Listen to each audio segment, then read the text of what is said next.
Good morning, good evening, good night. Apologies, I've had to it sums the night up. The original stream link that I had didn't want to work. Didn't want to work. Let me just send the poor guys that are waiting on the other link into here, and then we will get into it, guys. We will get into it. Unbelievable, this game, this copy and paste of the Bournemouth game. How you guys doing? How you guys doing? This is going to be a therapy session. Where do we start? Where do we start? I think the thing we need to remember, guys, is that Forest are now not playing for 2 weeks. We have the Bournemouth match to reflect on, and then the copy and paste of that with the result into the Fulham match. And we have a nice 2-week break now where we can stew on those two results and contemplate what the hell is going to happen. There's a lot that we need to talk about. There's a lot that needs to be discussed. There's a lot that needs to be said. I've gone and got changed. I've put my In Cooper We Trust t-shirt on, more for sentimental value than anything else. But we got to talk about the team lineup. We got to talk about the formation. We got to talk about the reactive changes rather than the proactive changes. And we just got to talk in general about, like, what do we do? What do we do? I'm going to put the link up from now. Let me just grab it for you guys. And let's get it up in the chat. I want you guys to come in and start being therapeutic with me, especially if you've been to the match. Maybe you got a different perspective. Look, maybe some of you have a positive outlook on this, or maybe some of you just want to come on and just vent off, because that's what we're here for. As I always say on here, it's a case of, look, guys, say what you want. Your opinions are valid. You're a Forest fan, no matter what. Get your opinions on and say them. As long as they're respectful, as long as there's thought behind them, I'm good with it. I'm good with it. We've already got guys jumping on. We got our mate Tim here. Let's Tim, how you doing, bro? Hi, buddy. How's it going, mate? It just feels like copy and paste. Yeah, last time we were on, wasn't I? Spoke to you after the Bournemouth game, and understandably there was, from myself as well, a lot of frustration, anger, and various things. And yeah, copy and paste, and it was. I think the worst of it was deja vu, and the point being that it all comes down to these cliches, right? Life often does. We boil these things down to these pithy little sayings, but once is an accident, twice is careless, really, really seem to be coming to the fore in my mind throughout the entire game. And I just, there's so many things you could unpick. This could become a toxic rant. It could be awful. And I like the fact you've got the Cooper We Trust thing. And, I'm a big fan of Cooper. I love Cooper, but there's something wrong there for me. When I listen to him and I just listened to his post-match interview, and I haven't listened to it yet. I don't want to listen. I think it would anger me if I listened to it. Yeah, well, I won't spoil it for you, but it's quite short, and it's forlorn. That's all I'll say. I'll let you make your own opinion on it before I say too much, because I know. I'm gonna bring Andrew in as well. Andrew, thumbs up if you're good to join. We can get a full therapy session. Are you good to, Andrew? Let's bring him in. See who's there. Andrew, how you doing, bro? Hello, Andrew. Nice to meet you. Let's make it a group therapy session now, and no more the merrier that want to come in. Tim, carry on with your thoughts. I want to start with what you thought when you saw the team lineup. I'd like both your opinions on this. If we start with Tim, what were your thoughts with the lineup? I was watching your stream, Wolverine, with your thoughts as well, and I'm not just saying it because I was, even last week when we looked at the team we wanted, didn't we? I think, and we talked about, I think that there was a possibility, although we knew it wasn't going to happen, that a formation change, getting that extra body in midfield, might be the way forward for the rest of the season.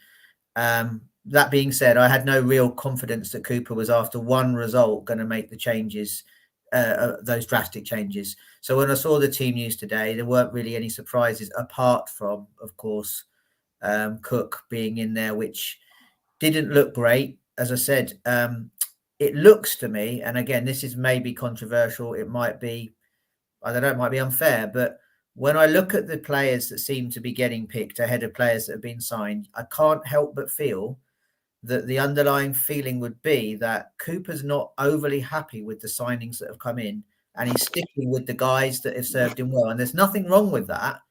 But when you watch what happened at Bournemouth and in aspects of other games, it's almost as if it's like a kind of, I don't know, like he's saying to subliminal message to people, look, I'm not picking these other players because these are the guys, and you've not given me who I want. Like Why did we sign him? Who did he want? Who did he want that was available within our price bracket, within our reach, we may not he didn't get? Andrew, what did you think of the team selection when you saw it? I'm just quite disappointed, to be honest, Wolverine, that it seems so obvious to the fan base that we need a formation change. It's not working. 3 at the back, 5 at the back, whatever you want to call it.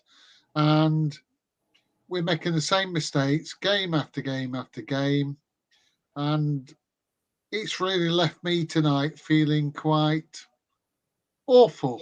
I've waited 23 years to get back in the Premier League. Season ticket holder for many, many years.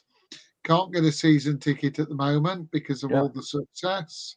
Yeah. And it just seems so obvious what we need to do to improve this team.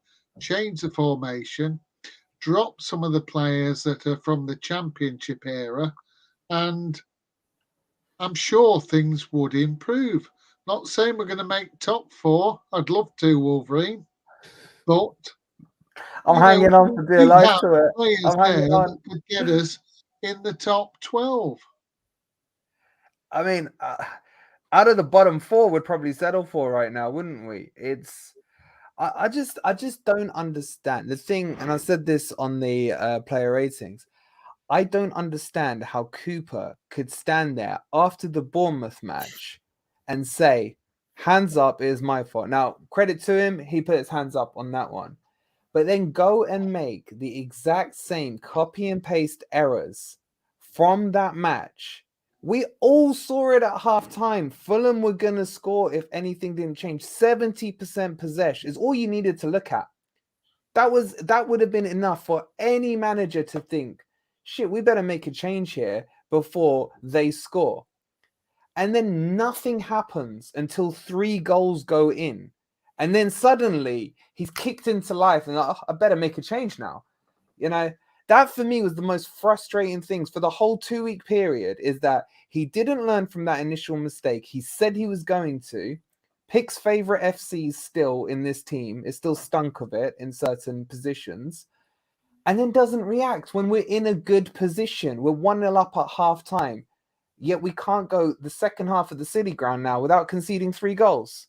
It's unforgivable. It's unforgivable. But I'll hand over to you guys before I start losing my crack. I mean, I think that Steve Cooper's on thin ice at the moment. If he doesn't change the formation, because most teams in the Premier League play 4 at the back, we're going nowhere. And I really do think that we have the players. We've paid a lot of money for a lot of international players that aren't even getting in the team. And, you know, the future could be bright if we change things. But if Steve Cooper is going to remain stubborn and want to play his 3 at the back and wing backs, I don't think we're good enough there to be able to do it. We've got to tighten up the defence, tighten up that midfield, and then maybe people like Anwanyi can actually score some goals, hold it up there, whether it's him, whether it's Surridge, whether it's anybody. I really do think that we could do okay in the Premier League. But if we get cut off leading up to the World Cup, it's too going to be late. too late. Yep, So too little, too late. I really hope he really does learn the lessons, or I'm sorry, there's no sentiment in football. Yeah. I love Steve Cooper, but I'm not sure he's going to last the next couple of weeks if he doesn't do something about it. I don't understand like why it took the 70th minute to then go to, let's call it a plan B for now, and he changed to a 4-2-3-1. And you know, you could argue that we looked better, but you could also argue that Fulham had won the game by then, and they were obviously just going to sit back and protect. So it's just, why is he so reactive, not proactive? And I want to give him more credit than I'm saying, but I could smell it at halftime. Everyone in the chat could smell it in halftime. I want to know what I'm going to bring Ez on as well. He was at the game. How you doing, bro? Yo, all right, I Ez. do. All right. Evening, guys. Ez, You're what right. was it like from the seats there? I mean, you were sending me pictures of how beautiful the ground was looking. I could tell you were excited for the game beforehand. You know, from the Trent end and what have you. The grass looked beautiful. The stadium looked beautiful. And then copy and paste. Yeah, well, that's it, isn't it? It was all set for a magical night by the Trent, you know.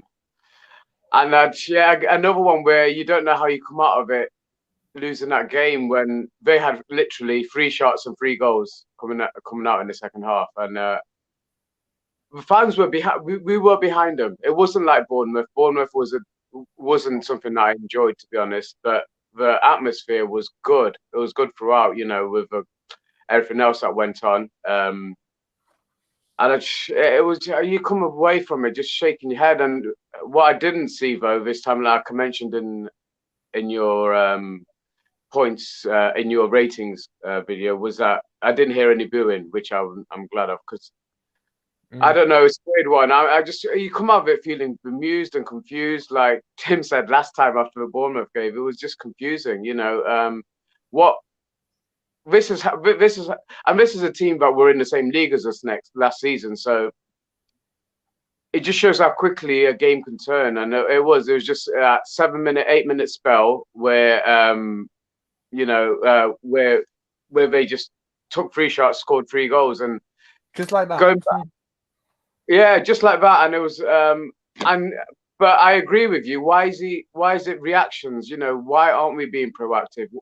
Why O'Brien didn't start the game? I just don't see it. You know, Freuler wasn't brilliant, but it took him a little while to get into a game. But Yatesy was really poor tonight, and I feel like just because he took Worrell out of the game, he felt like he had to have one of his captains on the pitch. But what Yatesy didn't warrant his role today.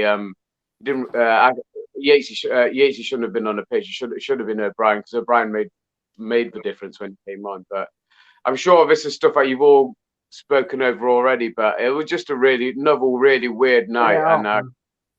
The only way we're going to win at the moment, the only way we win a game or even get a point in a game is if the opposition we're playing have a bad day. That's the facts at the moment. Like the little bit of confidence we had, if you go back, it's been a short season, right? You've got Newcastle, rabbit in the headlights. We all forgave that performance because it was like an eye opener. Fair enough. You know, we came up against a good Newcastle team. We then performed creditably against West Ham and showed signs of what might have looked like, you know, a decent performance. And we got a win. Maybe we didn't deserve the win, but we certainly were good for a point, which would have been a reasonable return for that game. So you could say we were lucky to get the 3 in that one. And then from there on in, spells at Everton and even at Spurs, but confidence has just eroded match by match. And Cooper has to take some responsibility for that. I feel that the players are becoming increasingly demoralised as they realise that the formation that he's picking is stifling the creativity of the players that we've got. He's not utilising the players we've got. The decision to play Yates or Freuler instead of O'Brien, and I can only assume O'Brien was fit. The only justification that anyone could possibly have for not picking O'Brien in that match at home is that he was injured. And if he wasn't injured, which he clearly wasn't, because he came on and he looked incredibly lively. Right. So that was a disgusting piece of management. Let's not make you about the book. I'll be praised Cooper for lots of things he's done. He was a brilliant manager last season. He made some inspired changes and he got us going at exactly the right time, and we all got behind him. But as Andrew said, there's no room for sentiment. We have to call a spade a spade. We have to look at things in the cold light of day and say he made some heinous errors that not only are costing us games, but are deconstructing and taking away the wonderful energy and passion that we had. And let's make it clear, Forest fans were under no illusions that this was, some of us wanted, aimed high and we wanted top 4, top 6, whatever it was. But what you want to see is an identity, right? You want to see a culture, you want to see progression, you want to see a bit of cohesion, you want to see a structure, you want to see players playing with a smile on their face. Incidentally, not the kind of smile that I see from Awaniyi when he misses an open goal, chuckling as he walks back. He's done that before. He's done that before as well. That actually sickened me. That I'd have subbed him straight away for that. If I was a manager, I'd have dragged him off and said, that's not a time to be laughing, mate. That's just embarrassing. This is it. I said maybe I'm probably speaking slightly harshly, but facts of the matter are, I can see that there are good players in that Forest squad. There is the capacity to have a team. But if Cooper doesn't learn from his mistakes, whatever manager does come in, and I'm a devil's advocate, I'm not saying I want him in, whatever manager comes in is going to be in trouble because we're going to be well adrift. Yeah. So that's basically my analysis of it. And I'm sorry to be so negative, but let it out, man. It's a therapy session. RNM, I can see you in the back chat. I'll get you in soon, bro. Thank you for waiting patiently.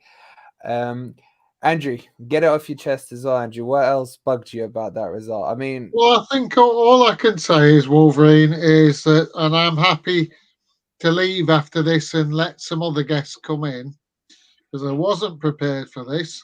I had a couple of pints. I needed them tonight, I've got to say. And I'm sorry that my room is a bit of a mess in here. I haven't got you're lucky you can't see mine behind this. We have the building of a decent team. We've got quality players, but it's time to let the sentiment go, drop the deadwood. And I don't mean it that they're deadwood, because they've served us so well, but they can be on the bench and come on as substitutes when we need them. And I've got to say, if Cooper cannot see that, I don't trust anymore. I'm at that stage of thinking maybe it is time for a change. And that feels really, really sad for me. And that's why I'm feeling sad tonight about it all. Because I think Steve Cooper's been a little bit stubborn. We can't perform with 3 at the back and 2 wing-backs because we've proved it over 7 games that we're not good enough for that. We need to tighten up the defence, tighten up the midfield, and even if we only play 1 up front, we're going to have to go and grind out those results, get some points, and stop all this conceding goals. And then maybe we can scrape enough points to survive. And if we could get that confidence back and actually get the midfield working, the defence better, we could push on. Maybe we could be 15th, 14th, 13th. 17th will do right now, isn't it? But the way we're going on, we're not going to get that chance of that second season. So that's all I hope. And can I finish by saying, I've said it in the comments, Wolverine, thank you for all the time that you put into this. Really, really enjoyed the channel. I love the way that you can put a post out every day. And I'll finish by saying, and thank you, Ez, as well, because I've really enjoyed your channel. Thank you, my friend. That's very kind of you. You can throw me out, Wolverine, and I'd love to come on again. Later in the season, welcome at any time, Andrew. And I hope we're in a bit of a better position from the World Cup. Look, it's my pleasure, and the reason I do Ez does what he does is because there's guys like you and the rest of the fan base, and we just want to represent Forest and make sure that in times like this, there is an opportunity for, if it's venting or if it's happiness or whatever, that we can just get it off our chests as well. So it's really important that we get that chance. And I thank you, Andrew. You've been there, look, from day dot supporting, and I really appreciate your support as well. So thank you so much. You've put a smile on my face, and I thank you for that today as well. But thank you for joining, Andrew, and try and enjoy the rest of the evening. Hopefully we can cheer you up. No problem. Thank you, guys. Cheers, Andrew. You want to? Do you put me out or do I All put right, myself? I'll check you out. No problem. Thank you, Andrew. All the best. Thanks a lot. What a legend. Yeah, thank you. Tim as well. Is there anything you want to close with? We've got loads wanting to come on, buddy. I know there's a lot on your chest. No, I've your got mind. Sorry, should I say? What I was going to say is, again, I know that, I'm well aware of the danger of coming across as, particularly brutal and a bit negative. But what I will say, just to finish on a positive note, because we do need positivity even in the dark times, and I'm aware of that. Can't just give up and say that we're, it's over. But I think that we've got a great fan base. We've got great people. We've got people like yourself, Wolverine, and Easy. Everyone's together in this. And I think as long as we stick together and we have these open forums, for a chance to chat about stuff and get things off our chest, and not be afraid to sometimes be negative. When the good times come, we'll find it again. So as I said, please, I hope that people don't. I know the last couple of times I've been on, it has been quite dour for myself, but but you've always had positive responses on what you're saying in the chat, and I'm seeing positive responses from the chat as well. Can I just say something? I know, because first time I saw you was on Dora, and it was just before the playoff final, and both you and I were, lamenting the fact that we're not going to get there. I've been lucky enough to get to a few games this season, so if you are interested, my friend, I'd love to be able to get you along to the Aston Villa game with us. So if you are, get in contact with me. Either through Wolverine or through Twitter, and give me a shout, because there's a ticket with your name on it, mate, if you're interested. Oh, perfect. Thanks for that, buddy. I really do appreciate that. It's great to have this kind of community, and as I said, gestures like that and things like this make everything worthwhile. And as I said, it's all about Forest fans. We're all Forest fans. We're used to difficult times, and I think it's been a bit of a reality check coming into the Prem, right? It's been tough. I think we all expected it to be hard, and I think it's definitely proven that way. And I think it's just a case now of really just kind of like, again, trying to enjoy this experience. And that's what I am struggling a bit sometimes, but I wouldn't swap it for anything. I love being in the Prem. I love having Forest in the Prem, and then I genuinely believe that somehow, some way, this season will prove to have more highs than lows. So thanks for that offer. And as I said, we'll move on forward. And as I said, I've got a feeling after the international break, Niakate, Mangala back. I'm not going to say two players can completely change a team, but I think we've been a little bit unlucky that those two were so key. And Mangala O'Brien, when they get used to playing together, with Niakate at the back, with any one of the others, if we change formation, I think we could do damage in the league. I still think a number 9 we could probably do with someone at Christmas in January, someone to support our 1 year. But as I said, let's focus on getting a few more points and get out of the relegation zone. That's going to be the key. Yeah. Well said, Tim. Thanks a lot, buddy. And we'll see you soon, no doubt. Yeah. All the best. RNM and Joe, are you guys good to jump on? Thumbs up if you guys are ready. RNM, you've been waiting very patiently, bro. Thank you so much for waiting. And Joe will bring you in as well. RNM, how's it going? Joe, how's it going? RNM, we'll start with you. How you feeling, mate? Not too bad. I'm just a bit... Obviously, I'm trying to think of ways that maybe Steve Cooper could improve with our team at the minute. Because for some reason, when you play McKenna or Cook, don't get me wrong, McKenna is a good centre-back. It's just not pacey enough. He's getting ripped apart in most games. And I think that's where we need to start kind of thinking, can we change him for somebody who's a bit more pacey and has a bit more experience in the Premier League as well? Are you talking in a 4, or do you still back this 3 at the back scenario? I reckon we need a 4 in the back instead of having wing backs. I think we need a 4 in the back.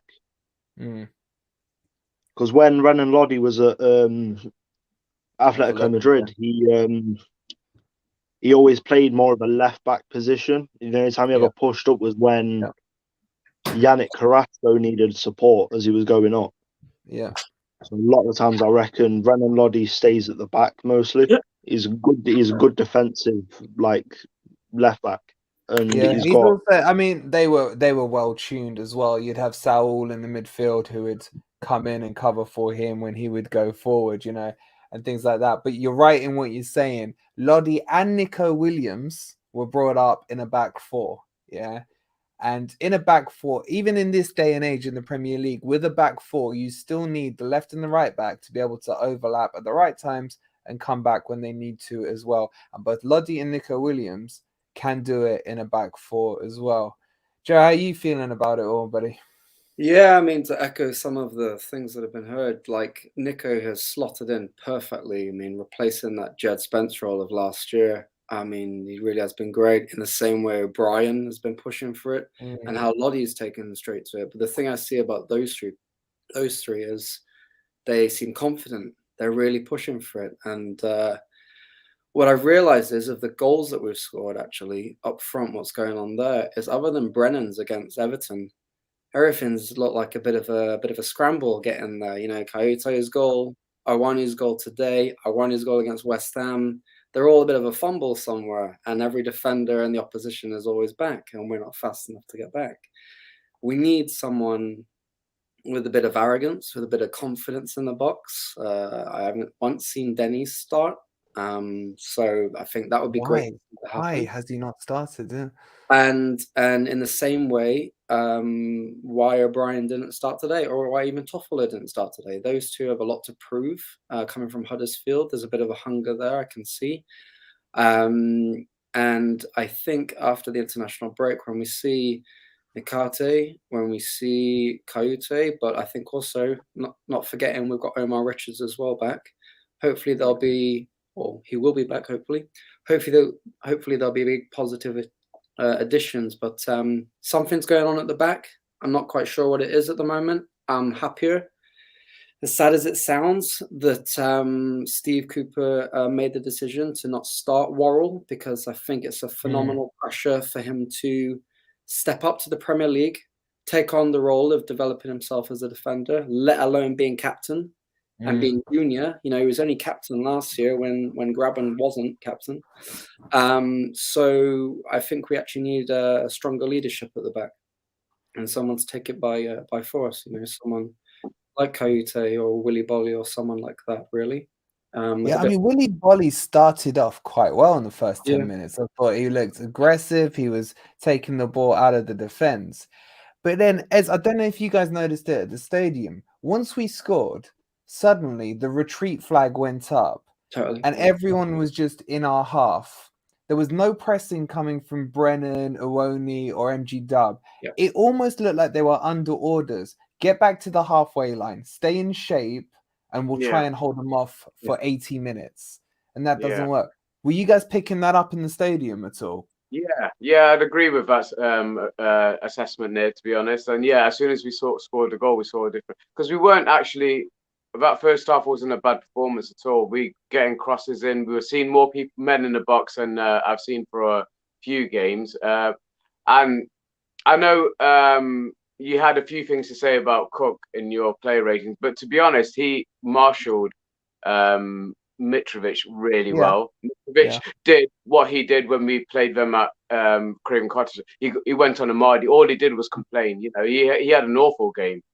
But and Cook was, to be honest, got to every ball before him. He was there was a couple of really important clearances that he made in our box as well. So he didn't have the worst game. What I don't understand is how it all switched in the second half as soon as we came out, and how it went from that looking comfortable, to be honest, because I can't remember them having any clear-cut opportunities in the first half. They didn't have anything, but they dominated us. They had 70% in the first half. And it's just going to get to that stage. And I get what you're saying about Cook with Mitrovic. But Mitrovic is the kind of striker that Cook can defend well against, because he doesn't have that lightning pace up against him. What annoyed me was Cook getting booked yet again for being done on pace by William when he got round him. To me, it should have been a red card. If I'm being brutally honest, he was lucky not to get sent off, because I didn't think Bolly was covering him in the middle. And it's just that standard mistake that one of the 3 favorite FCs will do, at least one of them, every match this season so far. And that's why, like, and after that, Cook's got to be on his toes. I was shocked we didn't give away a penalty or get a red card during that game. But I will grant, against the Mitrovic, he's better because he's not facing blistering pace. I'll agree with that. Yeah, Joe, you're nodding away there. Yeah, I think it's true. There's been, we've played what now, 7 games? How many mistakes at the back have there been? I mean, there are mistakes everywhere, but how many have there been? There's been, what, 2 or 3 handballs already? It's happening. There's all sorts of VAR scenarios going on. I've been lucky. Henderson has, bailed us out. That's his job, though, to do that. But there have been no end of very easy mistakes that have happened. These are not like debatable mistakes. They're quite easy ones, It's not the same as last year when we lined up Cook, Max Lowe, whoever. And the other thing is that playing Fulham and Bournemouth, it's a different hunger that goes into that game than it is playing against, Newcastle, West Ham, Everton, because we're used to these 2 teams. Exactly. And there's a different feeling in the camp. I wasn't at the City ground when we played Bournemouth, but I was on the outside in like a bar close by, and I watched the fans leave in 15 minutes, before the match ended, and it was one of the most demoralizing feelings I'd seen at the City ground for the longest time, and it felt like capitulation, and it felt like something I haven't seen since January, December of last year, Championship or Premier League. It's like, right, you've got to go right to the end. You've got to go right to the end, and I don't think the fans can actually be blamed for any of that, because we are one of the most roaring fan groups there are across the country. So it's strange. I mean, it's strange that Joe should bring that up, because the atmosphere definitely these last 2 games has changed dramatically from the Spurs and the West Ham game, and we're not. I will stick with the team all the way through, but I've sat in different areas now. I've been lucky enough to go, and the Trent end was my first time this season, and it was quiet in there. It was really quiet. Really. But I will just say this one last thing that I've just remembered, actually. I watched the Spurs match, and I came away, and I watched it with a mate who was a Spurs fan, and I came away and actually felt, I want to go as far as saying happy, but I came away from that and thought, you know what, we actually played really well. We got stuck in. You can see there was the a lot direction. Man City was just a write-off anyway, because they're just Man City, and it is what it is. But that Spurs match told a lot. We played so well, and you just felt like you were on the up slightly, and you were learning, and you were being progressive. I mean, we stopped Harry Kane so many times. And if you look on the score sheet, did Mitrovic score today? No. It's like, what happened? Okay, so that kind of mistake should not happen, especially considering we took it to them at the Cottage last year and beat them 1-0. Yeah. RNM, I'm just going to come to you, but just before I do, I just want to bring this up from Andrew, who we just had on, saying, thank you for having me on, Wolverine. Can't believe I got the confidence to come on. I'm normally a bit shy. Thank you, did me world of good. Thanks for all of you to raise the red flag. Andrew, you were a fantastic guest, and I hope you have the confidence to come on, and anything you spoke articulately and everything you said was spot on. And again, we all thank you for the support you're bringing, and I'm glad we could help you in any way which we can. Jumping back, RNM, any final thoughts from you that you want to get off your chest about today in the therapy stream that is this right now? What I'm trying to understand is why Steve Cooper decided to make changes so late in the game instead of making them when we really needed them. Yeah. Lewis O'Brien came on, was it 67th minute, if I remember? In and around something there. Like that. About 20 minutes. It was just too late, because even at that point, once Fulham had got them 2 goals that they needed, they went defensive. And that's where it kind of stumped us, because we got 1 goal back, but we couldn't get back through because they were already playing in defence, same as how we were when we first scored, in which really, once we scored that 2nd goal, we should have kept pressing. Well, the 1st goal, we should have kept pressing to get a 2nd, maybe even a 3rd, and then drop back defensive, because even if they do score once after going defensive, you still got that extra 2 or 1 goal cushion, which can then give you more of a reason to be defensive. And obviously, Bournemouth, we need 3, don't we, just to get a point these days. Looking and with Mangala and I forgot his name now, Niakate, the fact that they've gone out injured, we also need to have players that are going to come on, realise that them players are injured and compensate and bring their best game out possible to try and compensate for the fact that we don't have them. And you need them players that are going to look and say, we don't have our best players out at the moment, but we need to bring our A game into this match and try and assist and get goals as much as possible, instead of just playing like they are at the moment, in which we need more changes. And the fact that I've seen Emmanuel Dennis in training, and I've watched quite a few of his highlights from when he was playing. I forgot what league he was playing in, but I looked at his highlights, and the way he plays fits in really well with the way that Jesse Lingard, Morgan Gibbs-White, even Brennan Johnson, the way that they play, it fits in really well with them. And I don't understand why he doesn't get a start at all. That one baffles me. That one absolutely baffles me. But yeah, we've got Adam as well in the back chat, so I need to make a little room for him. Did you want any final statements from? You're waving. Who's got their final statement? Honestly, I got work in the morning, and it's been a long day. If you need to get off. That's not a problem at all, bro. Chance, but thank you so much for having me on, and great to meet you guys as well. But we've got to keep the faith. We've got to keep the faith, and let's hope that he drops us back 3 now. We've got to play on the front foot. We've got to go with the formation that you and I have been talking about, and quite a few people have agreed with the 4-2-3-1 or 4-2. However way we play it, we've got to bring Emmanuel Dennis in. We've got to stick with Awadi, in my opinion. Because he was a nuisance, but Surridge played really well as well. The difference was when Surridge came on, he was actually getting flick-ons to the ball. So as long as he's got players around him, if we are going to play long balls, Surridge is a man, because he gets to the ball and he manages to get his head on it. Unfortunately, Awani still hasn't got that trick of managing to getting that second touch to stick yet. But we've got to keep with it, but he's got to change his formation, and that's probably the last thing I'll say on it. But onwards and upwards, what can we do, mate? At least we got a couple of weeks break to absorb it all in. Yeah, absolutely. So Ez, we'll catch up soon, no doubt, bro. You get some rest. You got work in the morning. Have a good night, and thanks for popping on as well. Joe, anything else you want to add, buddy? Yeah, anything else you want to get off your chest? Yeah, I'll just sort of end with this. The last, I think, 20 years of Nottingham Forest have been 20 different managers. Is Cooper the 20th in 20 years or something, or 19th? It would be a significant mistake to get rid of him if we see a headline on Monday morning in the paper or in 2 weeks' time or whatever. Do you think he's in danger? I think there could be some danger if he loses the next game.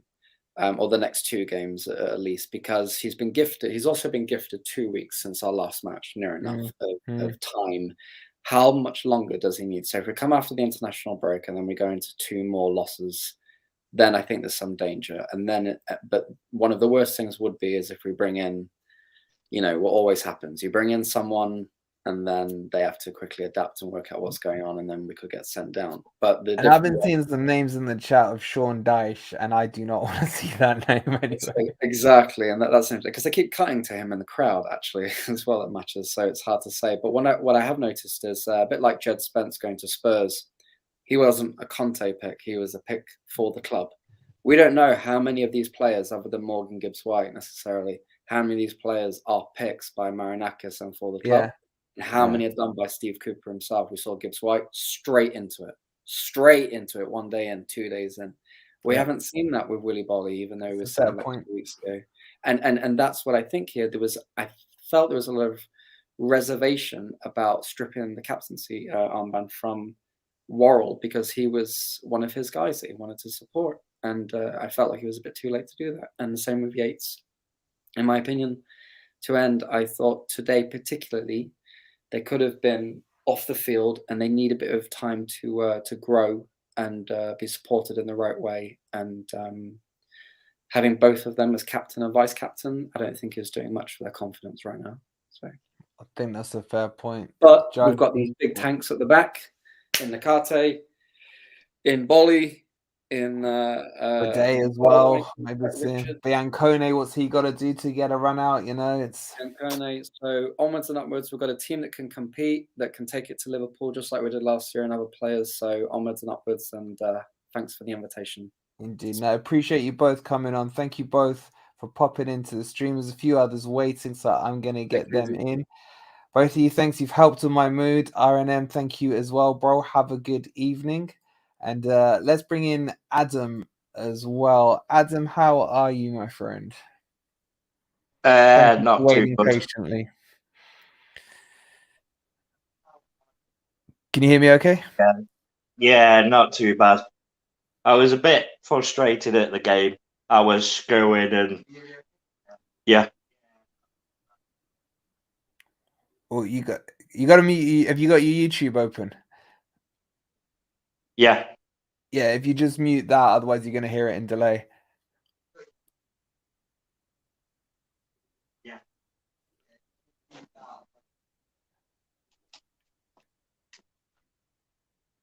Yeah. Can you hear me now okay? Yeah. Cool. Sorry, go on.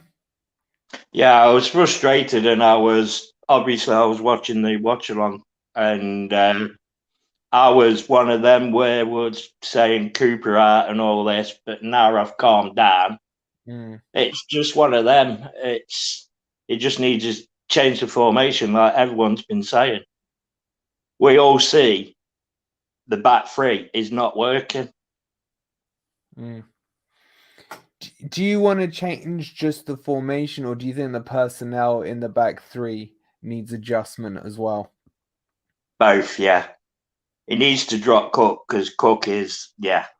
Yeah, I mean, I get what Ez was saying about how he controlled Mitrovic, but it's still a pace. Yeah, I do agree. I do agree with that. He did control Mitrovic quite well, and my mate who went to the game, he says he was getting really, really mardy. Yeah, which he is that sort of player. But yeah, he needs to change formation. But I think after the international break, when Niakate, Mangala, and people like that get back fit, I think we'll see something happen. I just hope we don't lose to Leicester. I mean, that's a huge game now, isn't it? How did you feel about the whole O'Brien stuff with him not starting with Yates in front of him? He needed to start. He needed to start. That's what really, really frustrated me because, I mean, we saw it when he come on straight away, going after players. Okay, slips over, falls over, gets back up, goes straight back at him. Yeah. He doesn't give up, does he? Even if he makes a mistake. And as I've always said, you know, every football player makes a mistake. He's the first to react to his mistake to make sure that he's rectifying it, you know. And the way he took his goal today, it was a beautiful finish. It really was. Coming in from the edge of the box, just what you want to see in a midfielder. He's almost the complete player. I'm not saying he's up there, you know what I mean? But in terms of what we need, he's got everything. Yeah. It's same with Birgani. I don't know how he can't get a game. Yeah, just 1 second. You're asking in the chat how to join. The link is pinned at the top of the chat. If you just want to click on that link, it will bring you into the stream and we'll get you on. And I want to get as many people on having their say. I just want to as well. Sorry, Adam, just give me 1 second. Ez, thank you so much for the £2, bro. Your commitment to getting content out is amazing. Thank you, Brian. Thank you for jumping on and always being there to help and support me as well.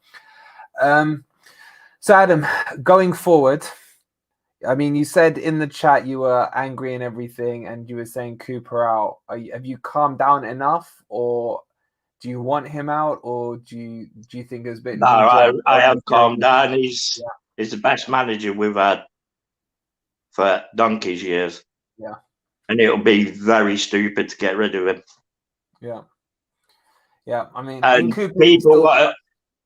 And some people are saying Sean Dyche. No way. No, don't want him. I'd rather let Ez go and manage Forest than have Sean Dyche. I really would. Yeah, I'd rather have you and Ez, mate. Well, I would get him sorted between us, I guess. Brilliant. All right, thank you for getting it off your chest, bro. I hope it's helped to make you feel a little better. We got 2 weeks to get over this one, I guess. So, any closing remarks you want before I let you go, buddy? Yeah, just I enjoy your streams. Keep up the good work, mate. Oh, thank you so much. It's very kind of you, bro. And as always, I appreciate you jumping on. And don't be a stranger. Come on anytime, bro.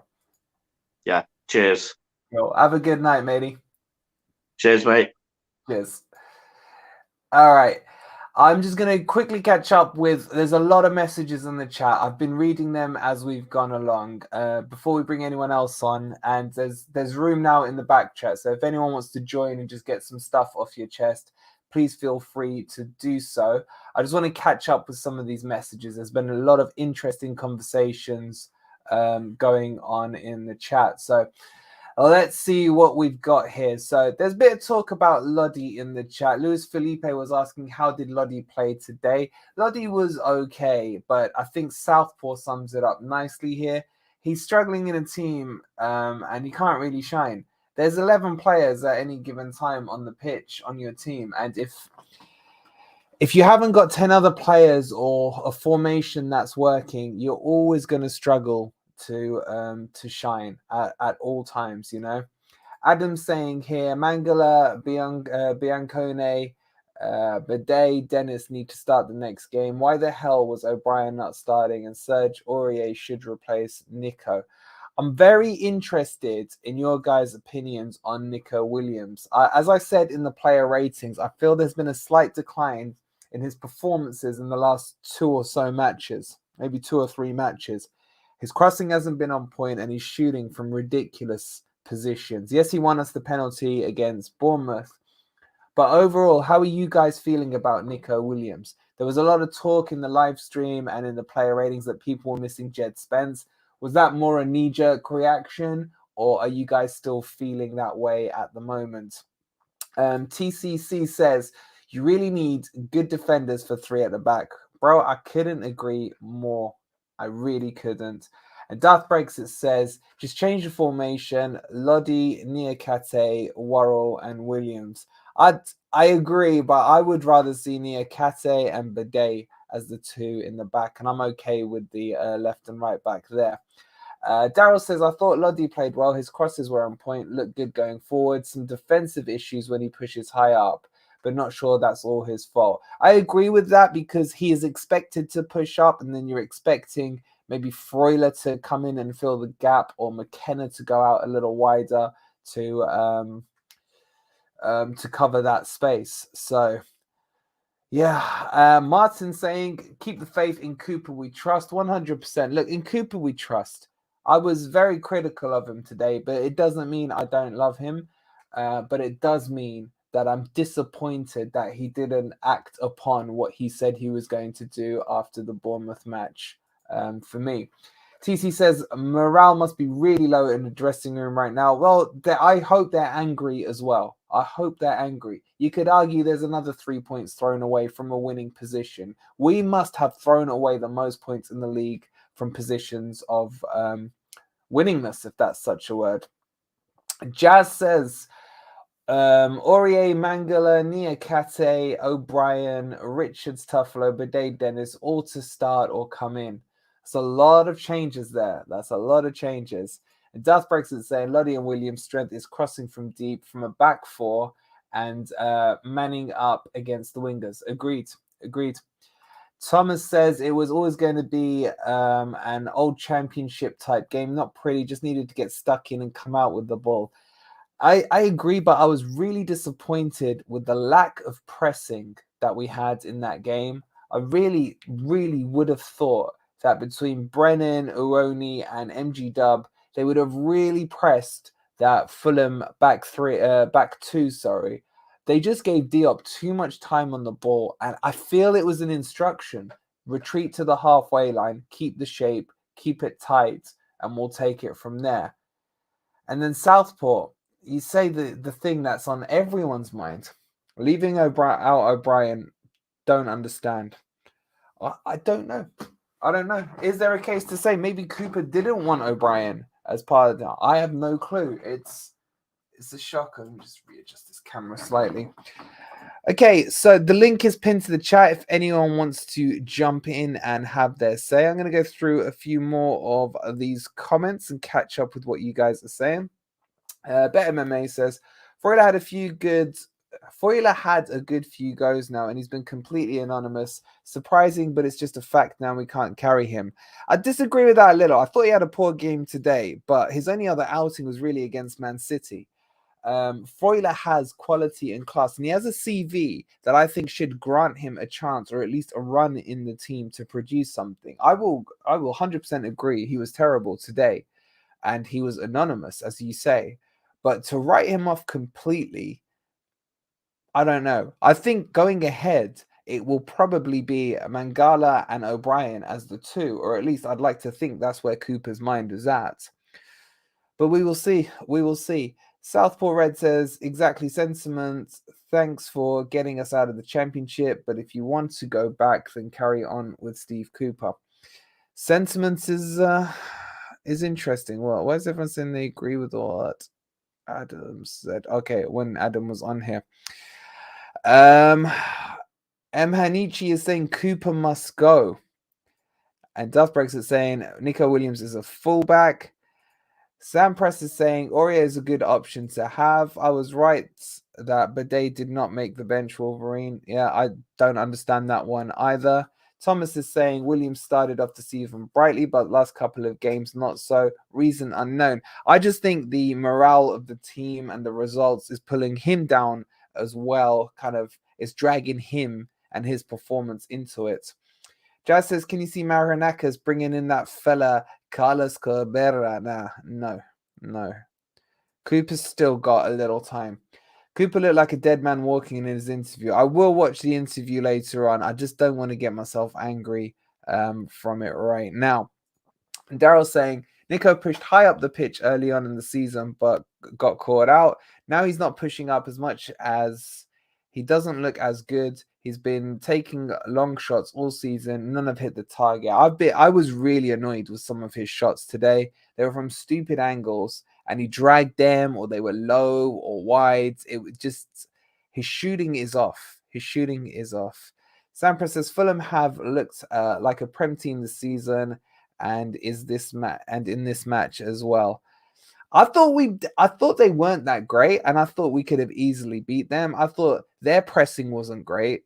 I didn't think they pressed our defensive line as much as they did in previous matches that I've watched of them. But again, 6 minutes changes the game yet again. TC says, is O'Brien not fit, perhaps? If he's not fit, why is he on the bench? That would be my question. Ez, go to sleep, bro. We let them have the ball and try and counter-attack, but we weren't quick enough with our transactions. And that is a really good point, because it's all well and good letting them have the ball so that you can counter-attack. But once you get the ball back, you got to counter-attack. You can't just sit there and just expect the counter-attack to magically happen. It's crazy. Bet MMA says, I'm not writing Freuler off long run, but he can't start until we're winning games. I mean, we'll agree and disagree on different players throughout. Freuler's slower than Cookie. Freuler is not fast, but he doesn't need to be fast. His role is a ball progressor, a ball passer. He needs to have people running off him for him to be effective. That's the thing with Freuler. And he's got to have a run. I mean, Man City, you can't count that. Today you can. He didn't look sharp today at all. Thomas says Cooper did look shell-shocked post-match interview, saying 2 Forest teams out on the pitch at times tonight. 2 Forest teams. I'll react. I'll watch it and then I'll react to it over the weekend once I've calmed down. I don't want to say anything I'm going to regret. Adam says, thanks for letting me on, bro. Really struggling with my mental health recently, and talking to you always cheers me up. Adam, you are welcome at any time. always available for a chat. Message me on Twitter. I'm sure any of the guys in the chat here as well will be more than happy to be a shoulder or an ear for you to listen to at any time, bro. Don't be a stranger. I'm awake most hours of the day. Reach out to me, as whoever's in the chat. Guys in the chat, if you're more than happy and want to show Adam some love, let him know in the chat that we're all here for him. Very random, but Bong isn't in FIFA 23. Oh God, Bong. Oh God. Laser, let's not go down the Bong route right now. I've read that one. Williams looks disappointed. Williams looks disappointed to be taken off. He got who did he come up? Oh, it was Dennis, wasn't it? It was Dennis. Yeah, but he wasn't playing well. I mean, hopefully he was disappointed in his performance. Freuler needs 3 in the middle for protection. I want to see him with Mangala and O'Brien. Freuler's quality. We need to give him time. I do tend to side with you there, Sam. I do. Southpaw saying we're not good at holding possession. Passing is too slow. Even the commentators were laughing. We had a free kick 35 yards out and it went back to Hendo. Andrew, how are you, buddy? We have to support Steve Cooper. Absolutely. In Cooper we trust. If you guys still support Cooper, go grab yourself an In Cooper We Trust. The merch store is in the description below. Guys, we got over 100 people here and only 22 likes. Can you guys lift my depression a little? Would you be kind enough to press that like button? It's completely free to press, so just go ahead and press it. Lift my mood just a little bit for tonight. Jazz, this is a really good point. Winning becomes a habit, so does losing. And we are in the habit that you don't want to be in right now. BetMMA says, as I said above, in the midfield 3, Freuler can't be in the 2. Yeah, we get overrun. We get overrun in that too. Thomas says Fulham is 6th in the table. Oh my God. They're 6th. At one stage, we were 1 point behind them when we were winning. Go figure on that. The table still is congested, but another game or two, if we get caught adrift, we have to pray now Leicester lose this weekend, or we go bottom, guys. We go bottom, and we'll be bottom for 2 weeks. What the fuck is he saying at half time, says Chris. Chris, that is a very good question. You could almost say, what is he saying? But you could also say, what is he not saying at the same time as well? What are they not noticing that we were able to notice on the watch along that was happening in the inevitability of that second half coming? It's crazy. It's crazy. Dart says, would like to see 3 in midfield, O'Brien, MG Dub, and Mangala. I'd be happy with that. Walking Boom, how are you, bro? Drop Williams, Worrell, Cook, Yates, Lingard, and Johnson. That's a lot of dropping. There are a lot of favorite FCs within that list. I still think Williams is fine. I think Johnson looked decent when we switched to a 4-2-3-1 and he was out wide. He started to stretch that defense out, but it was too little too late. Daryl says Uwoni made some good runs, but the ball was either poor or wasn't released early enough for him. That's fair enough. He still needs a bit of time. And TC says, which manager will take this job? Not many, I imagine. Look, we're not at that stage yet, but there will always be managers. I mean, who's not going to want to manage at Premier League level? But we're not at that stage yet. Darth Brexit says 3 up front, Dennis from left, Brennan on right, Taiwo up front. I agree with that, and then put MG Dub in the hole behind. Zachary is saying Cooper out. I'm begging. The Cooper out sounds are getting louder. I'm not with them, but like I say, everyone's entitled to their opinion. James saying, Adam, great listening to you, buddy. Adam's such a lovely guy. And Cooper says, starting to crack. Cooper starting to crack. He did say we played so well in the first half versus Bournemouth, and there were moments in the second half. And then Adam saying, watch the post-Fulham interview. Cooper clearly has given up. Okay, I'm going to put it on. Let me just quickly find it.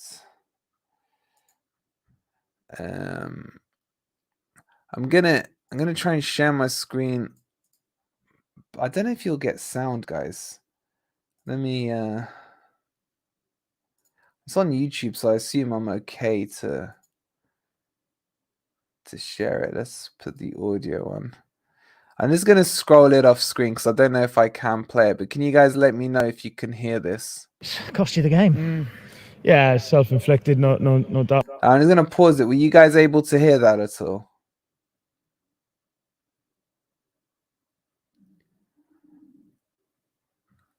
About that. You can. Okay.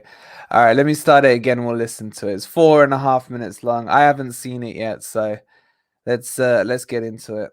Yeah, Steve is here. Steve, 7 minutes cost you the game. Yeah, self-inflicted, no doubt about that. We are at the moment when we concede a goal, we're not managing the next moments well enough. Whether it's a little bit of panic or anxiety or concentration, it's something we need to look at. But the moment when we concede a goal, of course you don't want to concede any goals, but when you do, we're looking vulnerable at the moment, and Fulham capitalised on that indecision that we showed after the first goal, and it's ended up costing us. It's another reminder of how ruthless you have to be in this division, isn't it? Because you look at their finishes for the second and third goals, they're top quality finishes, but you can't give them those chances. No, exactly, and we will, if we're looking for a fault of why we lost, we look no further than ourselves. We have to do that, me included. So yeah, you can say the good finishes, and they are, but how we've let them get into those situations is like I said, self-inflicting of why the result ended up being what it was. So we obviously went 1-0 up first half, and we were okay in the game, although we didn't have as much as the ball as I would have liked, but I felt like we were in control when we didn't have it. And I actually thought we started the second half well. We started it better. We were up the pitch. We looked like, if anything, we would create chances to get a second one, and we've turned the ball over, and on 2 occasions. For the first one, they've got the corner. For the second one, obviously with a finish, and we've been punished. So yeah, like I said, we look no further than ourselves in the blame. Because that's the thing. You look at one end, and as you talked about, defensively and that sort of frailty, if you like. But as you said, for the first 7 minutes of that second half, it looked like it was Forest who were going to score the second goal. Yeah. But you've got to be just as ruthless at that end as you've got to be defensive at the other end. Exactly, and that's the example of what you're saying. But and like I said, guys, he looks very downbeat, doesn't he? He looks very downbeat to me.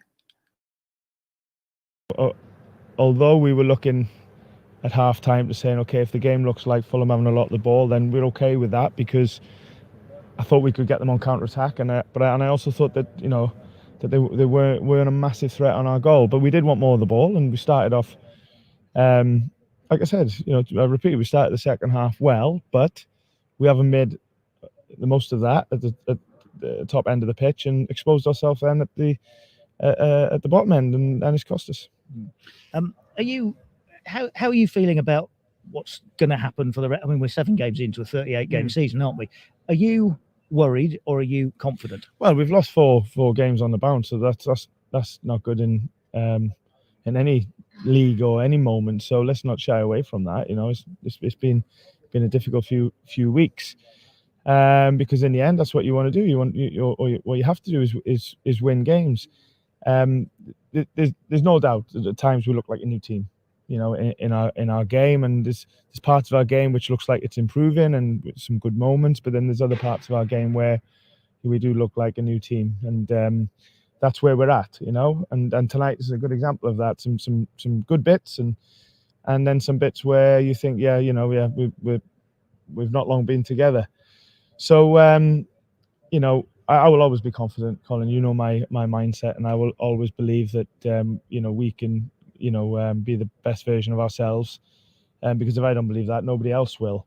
But at the same time, I also know that, let's be honest, there's certain parts of our game that we have to improve quickly to give ourselves any chance of picking up more points than what we're doing now, because we haven't picked up enough. And you can say that in hindsight, you managed the last few minutes at Everton and the second half of Bournemouth and tonight and whatever, and you can build more points, but we're not.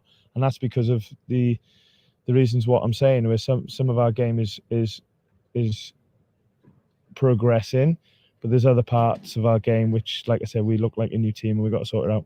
Last season, when an international break came along, we'd quite often talk about having a couple of weeks to get on the training ground with them. But I guess now we're in the situation you're in with the squad you've got. You've got a lot of players missing. Yeah, a lot of players going away, but we knew that was coming. We knew the international break was coming, and we knew the players who were going away. So we will still have a plan for the players that are here and trying to progress the ones who, like I say, who still coming into training every day and to get the most out of that for when the boys come back the week after next.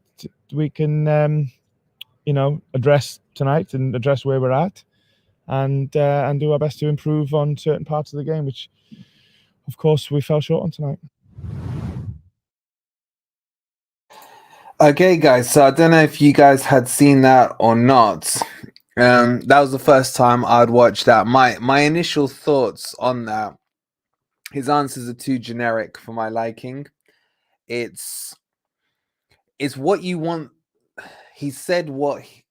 How can I say this? It's the answers I would expect a manager to say after they've just lost 3 or 4 games in a row. It's not the answers I want to hear. I don't know what I want. 4 games in a row. Look, he's damned if he does, he's damned if he doesn't. Do you know what I mean? If he came out and says, I got it wrong again, then everyone will turn around and say, well, why didn't you get it right? You said you were going to get it right from last time.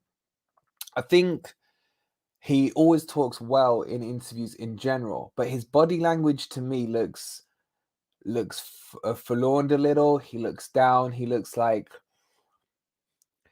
I don't know if he knows what his next move is, because he's changed a couple of things tonight. Some worked, most of it didn't. Where does he go from here, really? I think his body language is saying to me, what's my next step? I don't know. I don't know. What are you guys saying about it? Shaxter is saying he's sad. I know he's sad, and obviously he feels the pain of it. But yeah, I think you're right in what he's saying. He's gutted, but I would still say it's self-inflicted. I would. Adam says you can see it's hurting him, but I go back to my original point of when you make the same mistakes, the same errors that you've done from a previous match. Why do you expect anything is going to be different or anything is going to change? That for me is the thing that's frustrating me the most. I feel for him having watched that, but at the same time, if I take sentiment out of it, I still blame him for that result today. I blame him for so I think he was brave in dropping Worrell. I applauded him for that before the match. I still don't think Cook should have started. I think Bolly would have controlled Mitrovic. He's bigger, he's more physical anyway. He would have been fine to control Mitrovic. Between him and McKenna, they would have been fine. I have no clue. The biggest sin for me is the O'Brien saga. How O'Brien didn't start in that midfield. And it just comes back to Favourites FC with the likes of Yates, etc., Cook, and so on and so forth. It's frustrating, guys. It really is. But I've still got the link in the description. If anyone wants to come on, please feel free to do so. Let's catch up with some of these comments. Andrew saying he thinks he's gone from that. Sorry, interesting. Shaxter's saying it is, but why crucify for him? Support it. Look, I support him, bro, but at the same time, we can't. There's got to be things. Look, you support someone, but you can critique them where they went wrong, especially when they repeat the same mistake again. That's the frustration for me. Martin's saying, is he aware that he used players in other roles than they are used to? Very good question. Thomas says it's a new league, it's a new squad. We need time to gel. Need to keep the faith. Newcastle took more than 7 games to get it right last year. That is true. That is true. But how adrift were Newcastle when they started to click it together? I can't remember how badly adrift they were. But we can't give a head start, man. It's not even that, Thomas. The frustration for me is we've lost 3 points tonight from a winning position, 3 points against Bournemouth from a winning position, 2 points against Everton from a winning position, 6, 7, 8. That's 8 points. That's 8 points from a winning position already. That's the bit for me. That's the bit for me. Southpaw says back three gets him the sack. He's stuck with it after Bournemouth. Exactly. And that's one of the mistakes that I'm saying he didn't learn from. Bet MMA says, looks to me like he's really missing having an assistant manager. I mean, Reed, there is a lot of talk about how influential was Reed while he was in there. All the pressure on him. No real strong voice to tell him what he's got to work on. Yeah, what's Andy? I know they've both got the same name. But what he's got now, is he lacking that support? It's an interesting debate that we could have at some point. It's not fair on McKenna or Worrell to be constantly one-on-one with tricky wingers. Yeah, that's why you need a back four. And he needs to go. He's not improving. Some stronger words coming there. This is the Premier League. Only the best can survive it, says TC. Agreed. Nor is your spelling. Have I interrupted a conversation there? Can't work tech, mate. Else I'd love to come on. It's all good. Look, if you guys just want to be, therapeutic in the chat, that's fine. We'll go on for like another 5-10 minutes or so, unless some of you want to jump on at some point. Tomorrow, I don't even know if I'll be able to do the Daily Forest video. I have to go out with some family stuff. So we may not have any content for you till Sunday. During the 2-week break, we will still be bringing you as daily as I can content, anything interesting happening with Nottingham Forest. As always, we will keep you posted to it. But tomorrow there may not be any content, so I do apologize in advance. But I've got some family commitments that I can't that I have to commit to. Let's keep going and seeing what you're saying. Southpaw said, we all love him for him to succeed. It means Forest succeed. Exactly. His success is our success. And TC says, even Brendan Rodgers is struggling. This league is tough. It is tough, but Brendan Rodgers wasn't back this summer, You guys don't have a good coach. Okay. Don't know who you support. And Cooper can't perform miracles in half a season. Joe says he was good in Championship. He was great. His system worked, but he's a one-trick pony, says Joe. And Shakhtar said, I don't know. It's got some stars in there. And then Laser says, any news from James Rodriguez and thoughts with Sean Dyche replacement rumors? James Rodriguez has gone to Olympiacos. Sean Dyche, no. Daryl says, night, guys. Thanks for the stream, Wolverine. Daryl, have a good night, bro. Thanks for speaking in the chat. And DC says, what do you think would have been a fair score tonight? I think 3-2 to Fulham was a fair score, to be honest. The way we played, I think it was quite fair. And James says, just need to play O'Brien. So confused why he didn't start this one. That one's crazy. We got Barty in the back chat. Let's bring in Barty. How you doing? Good, thank you, my friend. How are you? You guys are helping me through this turbulent period, shall we say? I'm okay. How you feeling after that match? I'd like to say disappointed, but it's kind of what I expected. It's a repeat of the last game of Steve Cooper. I think you hit the nail on the head when you said, he sort of recognized his own faults in the last game. He didn't make changes as soon as he should have done. And I think we all recognized in the last game, he put a Championship first 11 out. And he, I winced when I seen the starting 11 and seen Steve Cook's name in there.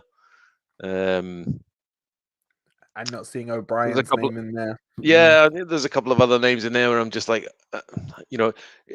again, to mirror your opinion, initially I was glad not to see Worrell in there, but when I seen McKenna, when I seen Cook in defence, when I seen Ryan Yates in central midfield, I almost wish Worrell was back in there, to be honest with you.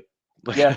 I'm just Yeah, it's confused. I like- understand he doesn't have Mangala in midfield. He doesn't. Niakate, it's clear that when he comes back from injury, we're going to be a different squad from the back.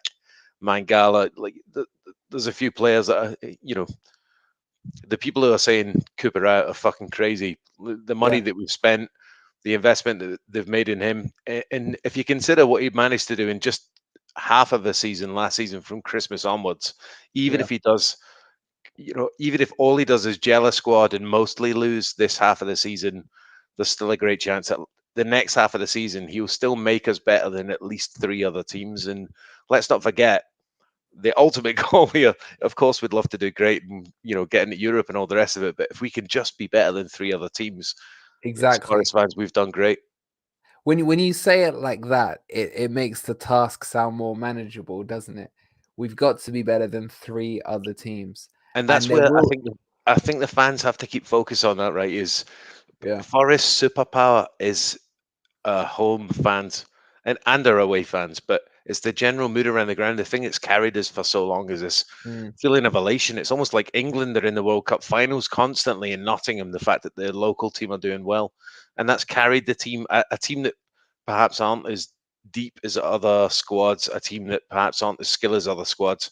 They've had such a great boost from the fans, and I think if we lose that quickly in the season because people start losing faith in Steve Cooper or start losing sight of the vision that actually we just need to do better than 3 other teams to then go on and build other better things in the Premiership. That's my fear, is that we'll all lose focus on what's really important, and that'll affect. It's tough, isn't it? It's like no one likes to watch their team lose. No one likes to see their team lose 4 in a row. But you're right. Let's Suck be it up. better than 3 other teams. We wanted to be in the Prem. Here we are. We've done what we've done. Suck it up. Let's go. And I'm not saying you can't criticize the team. I'm not saying you can't criticize Steve Cooper. I'm not saying that at all.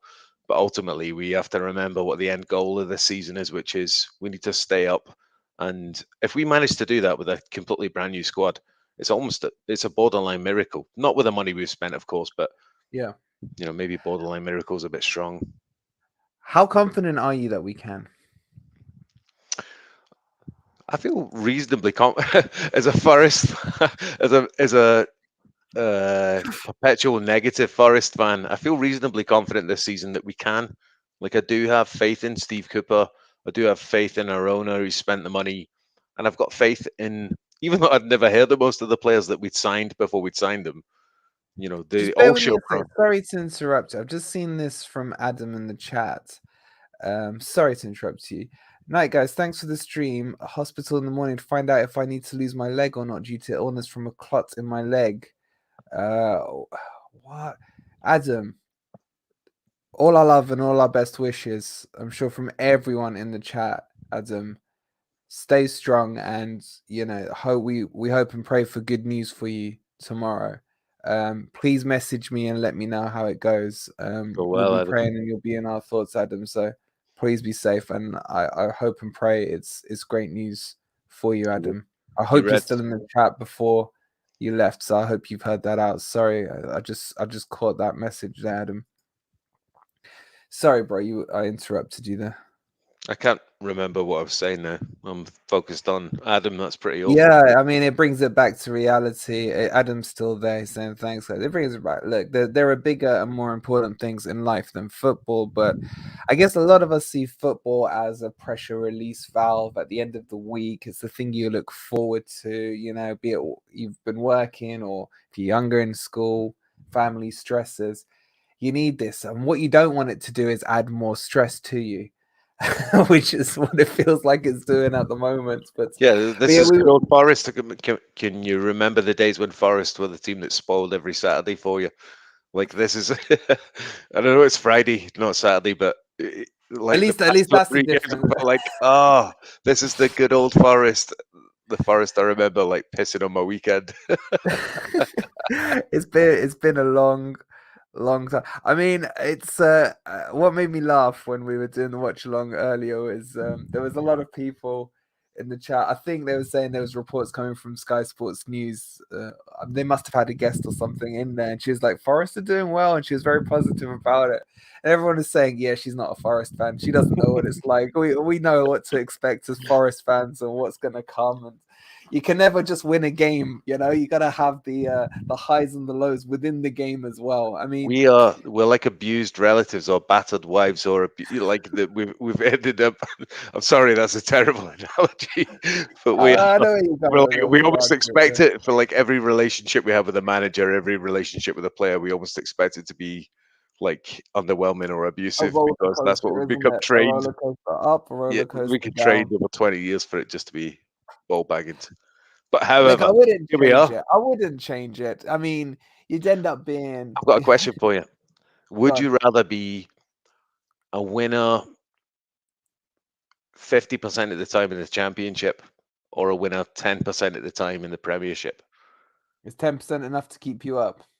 I don't know, but you hear what I'm saying. Would you rather see us getting hammered almost every week in the Premiership, just enough for survival, or would you rather see us thriving in the Championship? Premier League, 100%.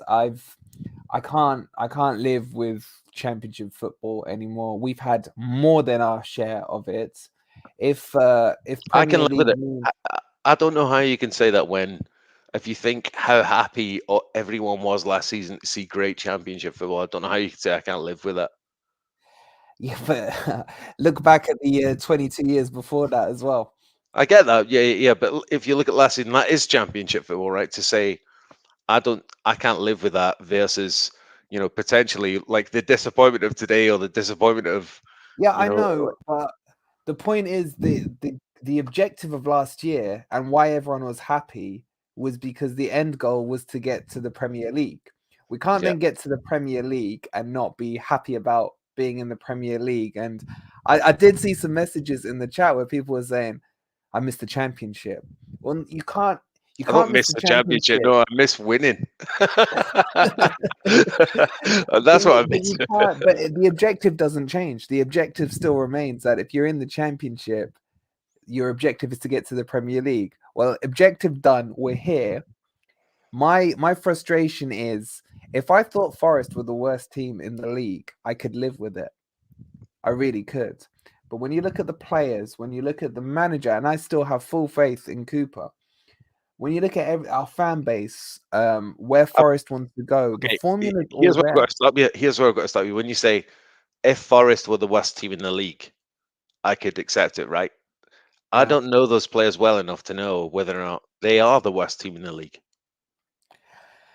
I know what you're saying, but I know a lot of these players well enough to know that, like, individually, like Lodi, for example, clearly is, he's clearly a star in a shitty frog pond, right?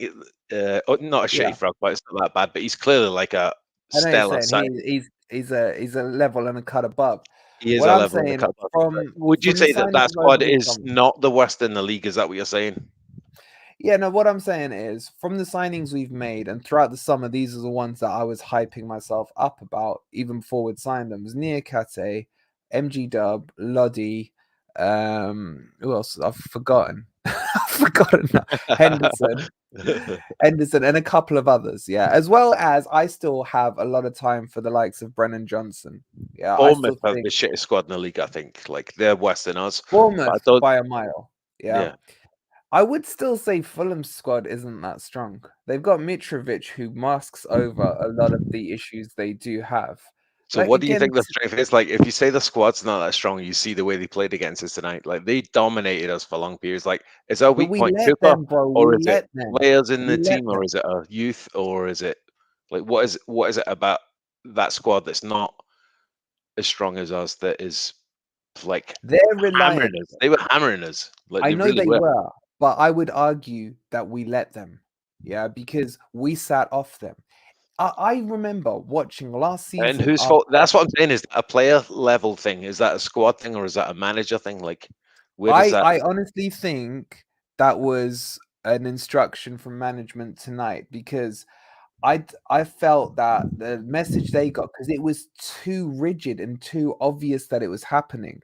I feel that they were told, get back in shape, make sure we're tight between our lines, and don't break out of the shape of the formation, because it was just too obvious that Johnson was retreating to the halfway line. So was Awoni and MG Dub. And then they were waiting until Diop was bringing the ball out of the halfway line. And for me, that's not acceptable at home. If you look back at last season, even when we came in the cup runs against the big teams, yeah, we were snapping at their heels. And it was, Brennan Johnson was doing it. Yates was doing it. Back then it was Davis. We had a reasonably well bonded squad, I think. But that doesn't change the fact that a player stops himself from pressing on a ball. Now, I understand it has to be done as a unit, and there has to be a level of cohesion there. But this was clear. What I'm saying is the difference is this was a clear retreat to the halfway line. Season, you would see them pressing as a unit, whereas I would say so far this season they seem to pick and choose which player. And so for example, there's been moments where I've seen Lingard peg it all the way back into defense, and you go, right, even though you've done fuck all this game, the fact you've done that really endears me to you. You've really shown heart there. It's pick and choose between different players, and Lingard doesn't do it all the time. No player does it all the time. There seems to be these moments of embarrassment where they lose the ball, and then they seem to show this spirit for perhaps tracking back, or it's not a consistent thing as a unit, as an organized system, as opposed to just individuals or trying to make up for balls that they've lost. Essentially, I would say a lot of the time. See, I knew as soon as we started talking pressing, MMA would wake up. Zinc was doing it. Zinc was good at pressing. He had many faults. I didn't like him, but when it came to pressing, he was one of the better ones we had last season. 100%. I do. You would rather have him than Lingard, Nope. I would say. Oh, then Lingard, yeah. You'd rather have him than Lingard. He did much more. Lingard's just not ahead of MGW, but definitely ahead of Lingard. Yeah, and his for 2 confidence million, is non-existent. He was His confidence is non-existent. Lingard's the fact he always squares the ball. You always see it, almost every time he's tried to do something like some clever flick on, or it doesn't quite work out for him, and then he blames the players around him. He's not endeared himself to the team around him either. Yeah, agreed. And then I agree with James's point here. Teams should not be dominating us at home. Okay, you will get the Man Cities, the Liverpools and stuff, but when you're talking about other newly promoted teams coming in and dominating it, now I can have giving up possession, maybe if it was 55-45, something like that, but when you come off the pitch at half time and it's 70-30, and then Cooper's saying in his interview we knew they may have still taken some more of the ball, I can't accept 70-30. 70-30 is too much. I understand that, but Fulham really do have an amazing amount of form and a halo effect around them right now. If there's any team that came up with us that was going to do that right now, it would have been Fulham. And I know Bournemouth kind of won 3-2 as well, but Fulham did it in a very different way. But we're more scared of Fulham than we are West Ham, or we're more scared of Fulham than we are there's other more established teams we're more scared of than Fulham, I would say. Yeah, exactly. But you're right. Fulham Fulham scare us more than those other teams. That's what I meant to say. Yeah, but we beat them at Craven Cottage. They I can't remember. Didn't they lose the last match? Not this year against Spurs. Not this year. It's a different kettle of fish this year. That is true. But I don't know, bro. I guess we all still need a bit of time to reflect. I need to watch the match back. I hate doing it, but I'm gonna have to watch the match back to make sure, because there's always stuff I've missed when I'm obviously talking to everyone in the chat and everything. And then I need to go through it and assess it and see what I think. And I also probably need a night's sleep in between that as well. But it's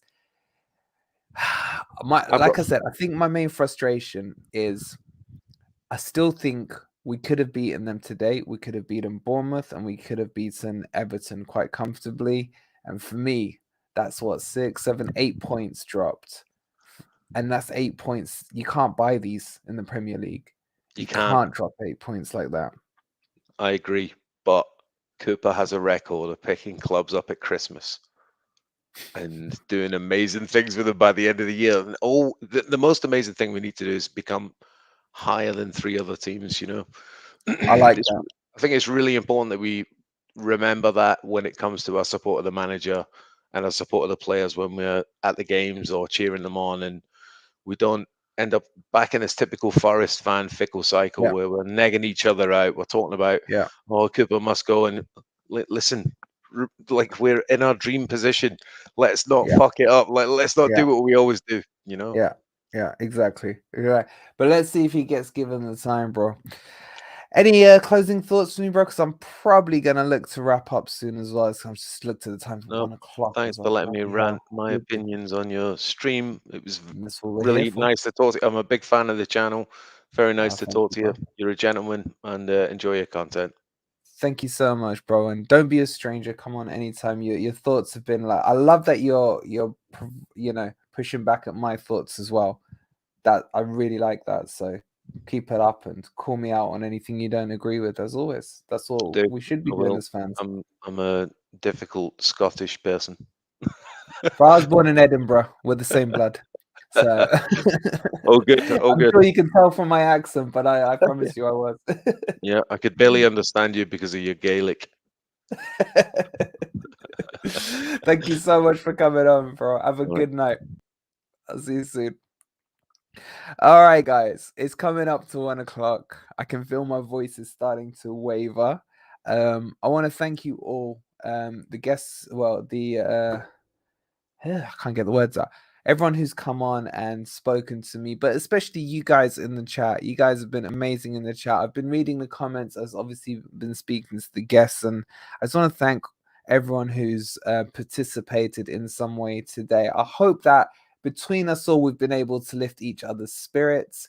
Look, we're coming off bad results, but as Bart just said there, we got to be better than 3 other teams. I think that's the takeaway we need tonight. And I might plagiarize that off him and use it in a video. I know he won't mind. But I think that needs to be the message here. We got to be better than 3 other teams. And I saw it in a message up here. Was it Southport? It was Southport Red. This is very important. My biggest fear is getting cut adrift. Then it's going to be really hard to play catch up. If we leave ourselves with too much of a monumental task to get back into it, it's going to be over. It's going to be over before we want it to be. What the hell's happened here? What's all these sponsor things? JP just became a sponsor. Thank you, JP. Thank you, Mark Dennis. Thank you, DJ. Thank you, Michael. Thank you, Will. Thank you, Andrew. Thank you, Mark. I don't know if this is just all catching up or what's going on here. Mark, thank you as well. DC says, who are the 3 other teams, though? DC, that's a good question. That's a good question. I think I would say it's definitely Bournemouth. Bournemouth are going to be propping everyone up. I would say Leicester are in trouble. And I would say, I still don't think Fulham will be safe, guys. I still don't think. They've had a nice start to the season, but there's always someone who drops like a lead balloon, and it may be Fulham who do that. But hey, look, at the moment, we've just got to worry about ourselves and what we're doing. Come on, you Reds, says Southport. That's the attitude. Forest forever red. Love it, Thomas. Fear isn't going to help, says Martin. I do agree.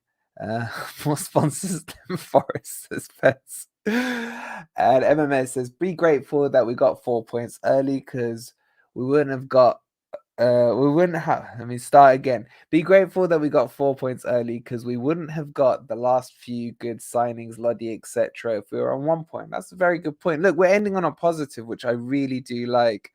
Andrew says it's still early. I would go on longer. If there's no one in the back chat, and I've got this family thing tomorrow, so I've got a long day ahead of me. So just to outline, hey, Warren's in here. Warren, how you doing, bro? How did you sneak in here? Hope you're well.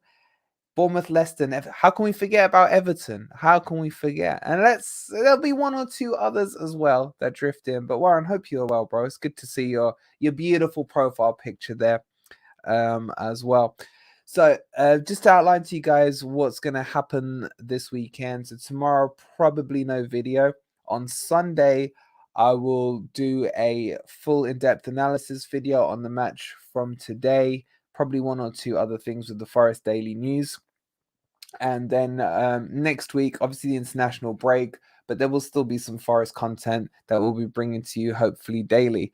DC asks the question, have I given up on top four? Never. Not until it's mathematically impossible. I still do trust in Cooper, and I hope that this may be the final like wake-up call for him to make the changes we've been crying out for. Now, by no means am I saying what I say is right, yeah? But at the moment, more so than not, guys, I hate to say it, but when I initially called Cole back out at the start of the season, I got pelters for it. No one seems to want Cole back. When I did the Worrell video after the second game of the this season, I got pelters for that one as well. And then more and more people started to agree with my thoughts.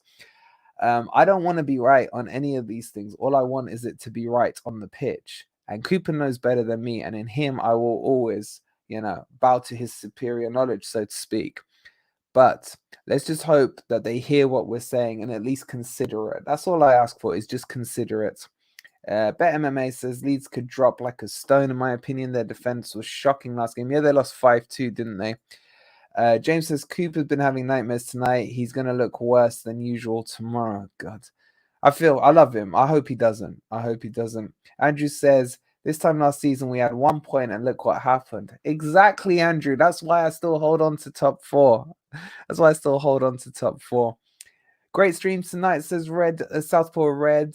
Love always, and to the Forest fam, I love you and love the rest of you guys. I mean, we've been going pretty solid since 7:30, haven't we? Bloody hell, guys. Bloody hell. It's a shame we can be talking about a more positive result, but it is what it is, and this is football, and we'll move on once we get to who we got next. Leicester? Oh god, it's 2 weeks away. I'm ready for another game tomorrow, and I'm sure the guys are as well. All right, guys, I'm going to wrap it up there. There's still 80 odd of you in here. If you wouldn't mind just hitting the like button on your way out.